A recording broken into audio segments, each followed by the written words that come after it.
এইবারে পদ্মা নদীর পানির লেভেলটা অনেক হাই। গত ২-৩ বছরের চেয়ে এইবারও পানি বেশি এসেছে পদ্মা নদী অববাহিকায়।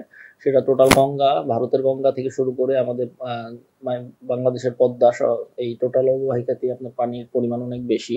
তো বর্তমানে পানির লেভেল হচ্ছে আপনার ১৭.৪৩ আজকে ৯টা নাগাদ। তো এইটা আপনার হচ্ছে হলো আমাদের ডেঞ্জার লেভেল থেকে 0.6 মিটারের মতো নিচে আছে, যেটা আমাদের সতর্কতা লেভেলের মধ্যে দিয়ে প্রবাহিত হচ্ছে।